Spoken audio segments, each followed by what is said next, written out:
తెలంగాణ కాంగ్రెస్ ప్రభుత్వం మరోసారి బడ్జెట్ ప్రవేశపెట్టింది. ఈసారి ప్రవేశపెట్టిన బడ్జెట్ మొత్తంగా మూడోసారి.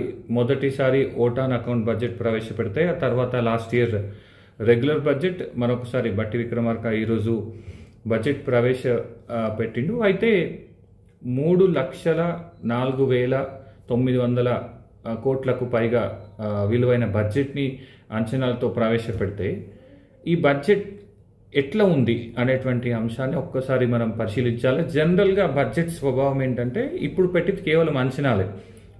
ఏ ప్రభుత్వం అయినా బడ్జెట్ పెట్టినప్పుడు భారీగా బడ్జెట్ పెట్టి దాన్ని రియలైజ్ చేసేటువంటి కార్యక్రమం చేస్తారు. అయితే ఈసారి బడ్జెట్ యొక్క విశ్లేషణ ఎట్లా చేయొచ్చు అని అంటే, ప్రతి బడ్జెట్ యొక్క విశ్లేషణ గత సంవత్సరం పెట్టినటువంటి బడ్జెట్ దాని ఎట్లయితే ఇంప్లిమెంట్ చేసింది, దాని యొక్క అంచనాలు ఎట్లయితే రియలైజ్ చేసింది, చెప్పిన డబ్బులు ఖర్చు పెట్టిందా, ఆయా వర్గాలకు పథకాలకి డబ్బులు ఆ మేరకు ఖర్చు చేసిందా అనేది అత్యంత కీలకమైన ప్రామాణికమైనటువంటి విషయం. ఈరోజు బడ్జెట్ సందర్భంగా వారం రోజుల ముందు రేవంత్ రెడ్డి ఒక మాట ఏం చెప్పిండంటే, సుమారు 71,000 కోట్ల రూపాయలకు పైగా అంచనాలను అందుకోలేకపోయింది, రాబడి తగ్గింది, ఇతరత్ర అంశాలు రియలైజ్ కాలేదు, కాబట్టి మేము గతంలో చెప్పిన బడ్జెట్ కంటే 71,000 కోట్ల రూపాయల కంటే తక్కువగా ఖర్చు పెట్టేటువంటి పరిస్థితి ఉందనేటువంటి మాట చెప్పారు. అయితే ఇంత చేస్తే సుమారు 1,58,000 కోట్ల రూపాయల అప్పు తెచ్చినటువంటి మాట రేవంత్ రెడ్డి చెప్పిండు. పెట్టినటువంటి బడ్జెట్లో సగానికి పైగా అప్పులే ఉన్నప్పుడు మిగిలిన పైసల్ని కూడా ఈ రాష్ట్ర ప్రభుత్వం సొంతంగా తన పన్నుల రూపంలో కానీ పన్నేతర ఆదాయం రూపంలో కానీ తెచ్చుకునేటువంటి పరిస్థితి లేదు, పూర్తిగా విఫలమైంది. మరి అట్లాంటి సందర్భంలో ఖచ్చితంగా ప్రజల అంచనాలకు అనుగుణంగా అంకెల గారడీ లేకుండా పెడతా అని చెప్పినటువంటి పరువు పోతుంది, కాబట్టి ఇంకో 5,000 కోట్ల రూపాయలు పెంచి పెడదాము, 10,000 కోట్ల రూపాయలు పెంచి పెడదానికి తాపత్రయం కనిపించింది. అయితే బడ్జెట్ ప్రసంగంలో కూడా ఒక విచిత్రమైనటువంటి పరిస్థితి. దాదాపు నేను 15 సంవత్సరాల నుంచి బడ్జెట్ ప్రసంగాలు వినడము, కవరేజ్ చేయడము, ఆ తర్వాత ప్రభుత్వంలో పనిచేసినప్పుడు వాటికి సంబంధించినటువంటి నోట్స్ ప్రిపరేషన్ రెగ్యులర్గా చూస్తుండే.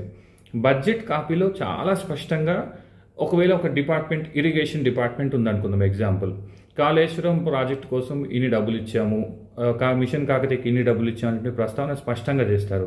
ఇప్పుడు బీసీ వెల్ఫేర్కి సంబంధించిన బడ్జెట్కి తీసుకుంటే బీసీ వెల్ఫేర్లో భాగంగా అటు చేనేత వస్త్రాలకు, బతుకమ్మ చీరలకి ఇచ్చినటువంటి అమౌంట్ చాలా స్పష్టంగా స్పెసిఫిక్ స్కీమ్ బేస్డ్ అనౌన్స్మెంట్ కూడా చేస్తారు. అంతేందుకు లాస్ట్ టైం కాంగ్రెస్ ప్రభుత్వం కూడా తాను ఇచ్చినటువంటి హామీల పేరు చెప్పి హామీలకు అనుగుణంగా ఒక బడ్జెట్ కేటాయింపులు కూడా చేసింది. దాన్ని బలంగా తన ప్రసంగంలో చెప్పుకున్న లాస్ట్ టైం. కానీ ఈసారి ఎందుకు బట్టి విక్రమార్క అట్లా ప్రోగ్రామ్ స్పెసిఫిక్గా కానీ, స్కీమ్ స్పెసిఫిక్గా కానీ, డిపార్ట్మెంట్లో ఉన్నటువంటి సబ్ అలాట్మెంట్ స్పెసిఫిక్గా కానీ చెప్పినట్టు కనిపించలేదు. అంటే ఇది ఒక్క విషయాన్ని గుర్తు చేస్తుంది.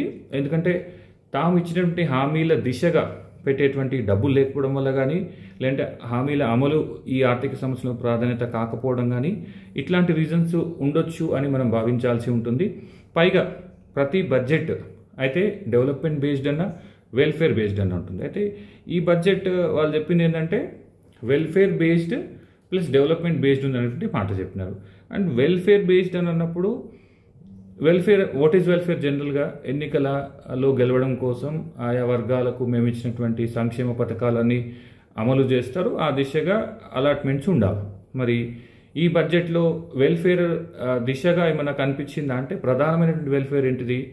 వృద్ధాప్య పింఛన్లు, మహిళా సంక్షేమము, రైతు సంక్షేమము, బడుగు బలహీన వర్గాలు అండ్ ఎస్సీ ఎస్టీ వెల్ఫేర్కి సంబంధించిన, మైనార్టీ వెల్ఫేర్కి సంబంధించినటువంటి అలాట్మెంట్స్ ఎక్కువ ఉండాలి. కానీ మరి ఈసారి చూస్తే 4,000 ఇస్తామన్నారు. ఆ 4,000 పెన్షన్కి సంబంధించిన ప్రత్యేకమైన కేటాయింపులు ఏం లేదు. మహిళలకు ఇస్తామన్నటువంటి 2,500 రూపాయల ఆర్థిక భరోసా సహాయం, దానికి సంబంధించినటువంటి ప్రస్తావన లేదు. గతంలో దళితులకు ఇచ్చినటువంటి రైతు బంధు వంటి కార్యక్రమం స్పెసిఫిక్గా మెన్షన్ చేయలేదు.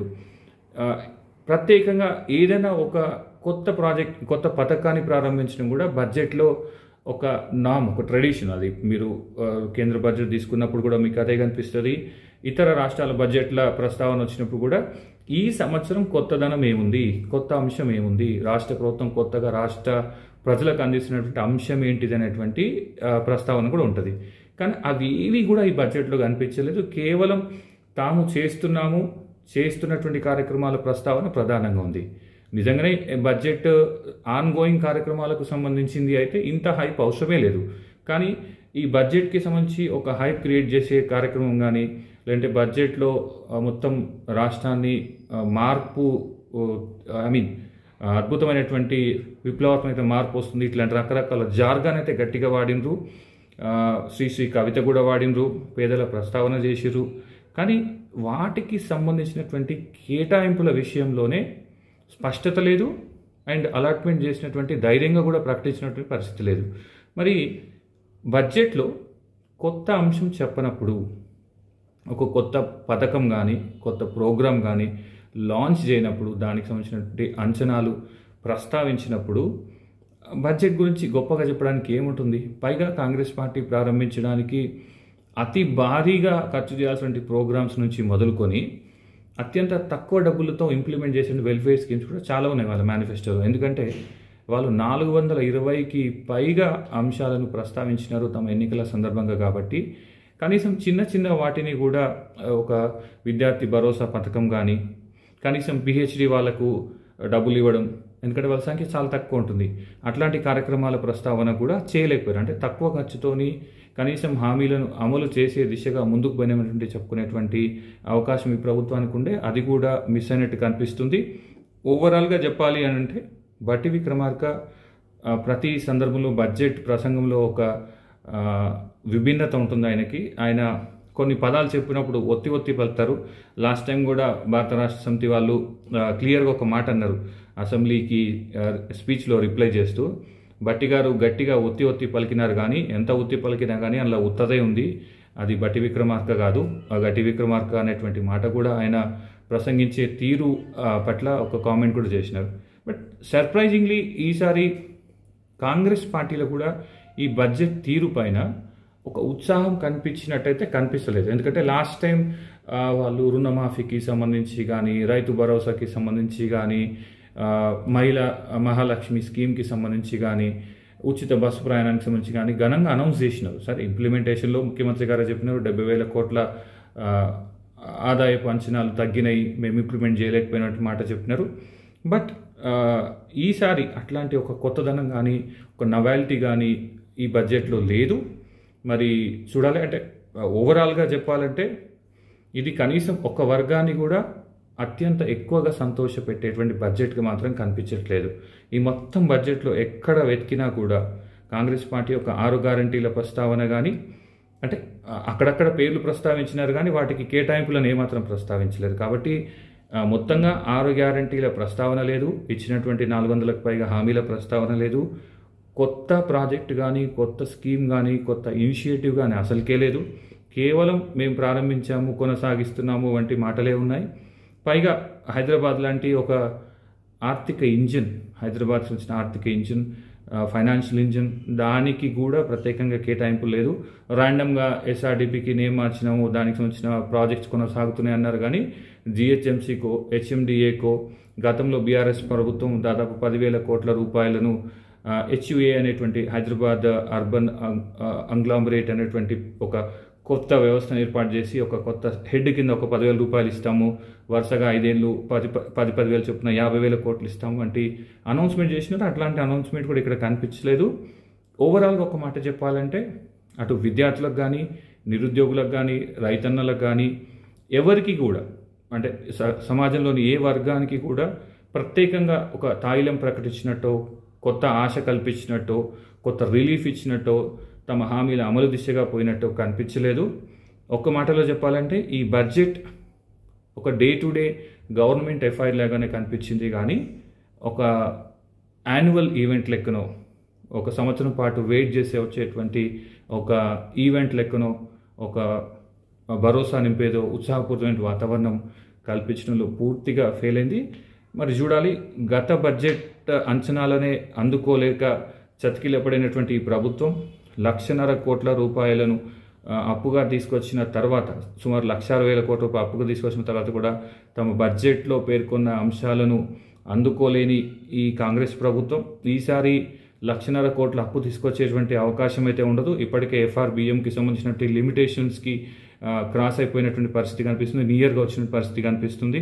పైగా GSDP కూడా బాగా తగ్గుతున్నట్టు కనిపిస్తుంది. అంటే పెరగాల్సినటువంటి రేషియోలో కాకుండా తక్కువ రేషియోలో పెరుగుతుంది. కాబట్టి చాలా రకాల లిమిటేషన్స్ మధ్యలో నెక్స్ట్ 1 year మొత్తం నావిగేట్ చేయాల్సి ఉంటుంది ఈ ప్రభుత్వం. ఇన్ని ఇబ్బందుల మధ్యలో పెట్టినటువంటి భారీ బడ్జెట్ని 3 లక్షల కోట్ల రూపాయల నిధుల సేకరణ కానీ వాటి ఖర్చు కానీ ఒక రకంగా చెప్పాలంటే బట్టి విక్రమార్క గారికి కానీ మేబీ ముఖ్యమంత్రికి కానీ ఈ రాష్ట్ర ప్రభుత్వానికి కానీ ఒక సవాలు లాంటిదే. మరి ఆ సవాలును ఎదుర్కొనేందుకు తాము అనుసరించేటువంటి విధానాలను కానీ ఆదాయ సేకరణ మార్గాలను కానీ రాబడి మార్గాలను కానీ ప్రభుత్వం స్పష్టంగా ప్రస్తావించలేదు.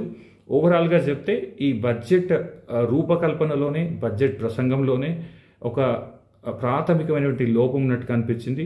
స్పిరిట్ ఆఫ్ ది బడ్జెట్ కానీ సెలబ్రేషన్ ఆఫ్ ది బడ్జెట్ కానీ ఇన్స్పిరేషన్ ఫ్రమ్ ద బడ్జెట్ కానీ ఏమీ లేదు. ఒక మాటలో చెప్పాలంటే this is the budget of despair, this is the budget of kind of disappointment. ఓవరాల్గా ఈ బడ్జెట్లో కొత్తదనం లోపించింది, ఉత్సాహం లోపించింది. కాబట్టి ఈ బడ్జెట్ వలన రాష్ట్ర ప్రజలు ఎదురు చూసినటువంటి ఏ ఒక్క ఆకాంక్ష కూడా నెరవేరినట్టు కనిపించలేదు. ఇది ఈరోజు రాష్ట్ర ప్రభుత్వం కాంగ్రెస్ ఆధ్వర్యంలో ఉన్న రాష్ట్ర ప్రభుత్వం రెండవసారి ప్రవేశపెట్టిన వార్షిక బడ్జెట్ పైన నా analysis. I'll keep coming and I'll keep posting my videos on different political and social developments in the Telangana state. Keep watching. Thank you.